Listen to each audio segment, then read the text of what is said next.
When we talk about royal life, it's easy to imagine crowns, carriages, and grand ceremonies.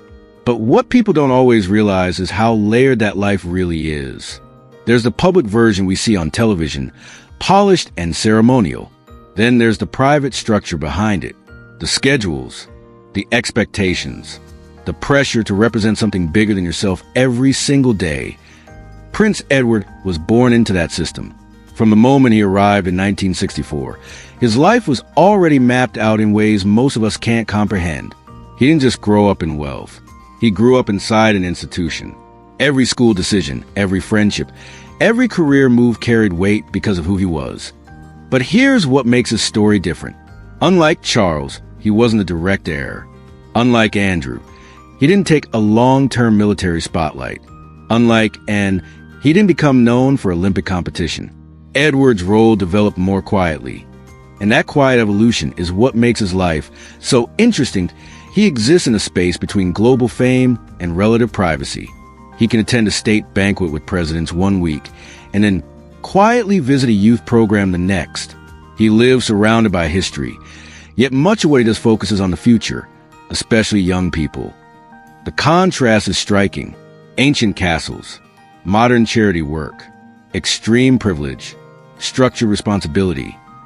That balance is where his life becomes more than just royal. It becomes complex. Growing up as the youngest child in a royal household shaped Edward in a unique way. By the time he was born, the monarchy had already adjusted to the modern television era. The world could see the royal family more clearly than ever before. That visibility changed expectations. He attended Gordonstoun in Scotland, the same school as his father.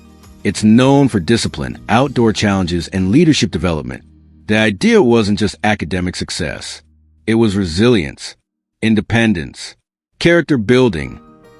Later, he went to Cambridge University and studied history. That detail matters because understanding history is essential when you're part of a 1,000-year-old institution. He wasn't just reading about monarchies.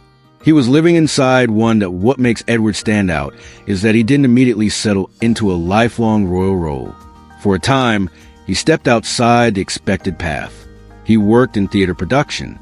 He pursued creative interests. He attempted to build something separate from the royal machine. That decision showed a different side of him. It suggested he wanted identity beyond titles.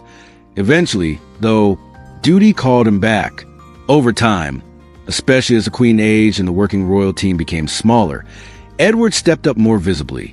Receiving the Duke of Edinburgh title in 2023 symbolized that transition fully. It connected his personal journey with his father's legacy. That IT wasn't just a title. It was a responsibility handed down through generations. Bagshot Park isn't just large. It's historic. The estate dates back to the 19th century and has been associated with royalty for generations. The building itself carries architectural details most people only see in period dramas. High ceilings, ornate fireplaces, long corridors lined with portraits and antique furnishings. But beyond the visual grandeur, what makes Bagshot Park remarkable is the privacy it offers. 50 acres of land create a buffer from the outside world. There are tree-lined driveways and gated entrances that ensure separation from public view. For someone living under constant attention, that space matters. Inside, the home reportedly balances formal areas with practical family spaces. Yes, there are reception rooms suitable for hosting dignitaries. But there are also comfortable living rooms, kitchens used daily, and areas where their children grew up doing homework and watching television. It's easy to imagine a palace feeling cold or museum-like.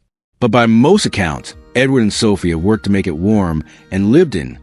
Still, the scale is staggering. Maintaining a property of that size requires staff, planning, and funding. Groundskeepers manage the landscape. Security teams monitor the perimeter. Household staff ensure operations run smoothly. The estate functions almost like a small organization. Living there means never worrying about space, storage, or expansion. It means waking up surrounded by history and walking through gardens that stretch farther than most neighborhoods. That's not normal. It's a different category of living entirely. Royal finances are complex. They're not as simple as a paycheck deposited every month. Instead, funding flows through structured systems tied to official duties, property management, and public accountability. Prince Edward benefits from the sovereign grant system indirectly when performing official work. That funding covers staff, travel, and operational costs associated with representing the crown. It's not personal spending money in the traditional sense. It's institutional support. At the same time, members of the royal family have access to inherited wealth, investments, and long-established financial arrangements. While exact numbers are rarely disclosed in detail, it's safe to say Edward lives with a level of financial security that eliminates ordinary stress. There's no concern about retirement savings, no scrambling over mortgage rates, no uncertainty about healthcare costs or education funding. But wealth in this context comes with scrutiny. Every expense related to official duties is subject to public review. Annual financial reports are published. Taxpayer funding means transparency, and so while the lifestyle is comfortable, it's also monitored. Earlier in his life, Edward's attempt to build a television production company revealed something important. He was willing to step into the private sector. That move showed independence, but also exposed him to public criticism when projects didn't succeed as expected. That experience likely reshaped his approach today. His financial reality blends tradition and modern oversight. It's stable, structured, protected, and completely different from the financial experience of almost anyone watching. Being a working royal isn't glamorous in the way celebrity life is glamorous. It's repetitive, it's formal, it's disciplined. Prince Edward's schedule is planned months in advance. Each appearance serves a purpose. Ribbon cuttings may look simple, but they're tied to fundraising, awareness campaigns, or local recognition efforts. Meetings with organizations aren't casual visits. They're strategic engagements designed to strengthen partnerships. Preparation is constant. Briefing documents are delivered before every event. Staff outline key people he'll meet, talking points, background context, and potential sensitivities. He's expected to walk into a room informed. There's also a physical component. Travel can be exhausting. Multiple engagements in a single day means standing for long periods, shaking hundreds of hands, maintaining energy and composure. And throughout it all, there's protocol. How to greet someone, where to stand, when to speak. Even small gestures are shaped by tradition. The Duke of Edinburgh Award remains central to his work.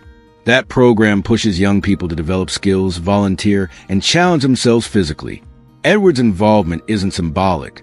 He actively champions its expansion across continents. So while he may not dominate headlines, his calendar is far from empty. It's structured service at a global level. And once you see the pace and precision required, it becomes clear that his life isn't just comfortable.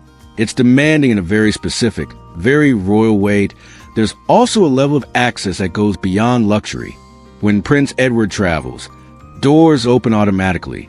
Historic landmarks close to the public for private tours. Military units line up for formal inspections. Cultural institutions host private briefings. He often meets not just political leaders, but community organizers, athletes, educators, and volunteers connected to his patronages. Flights are coordinated with security teams and diplomatic staff. Accommodations are arranged at government residences or high-level venues. Every detail is handled in advance. He moves through spaces most people will only ever see on guided tours, and he does it as part of the official program, not as a visitor.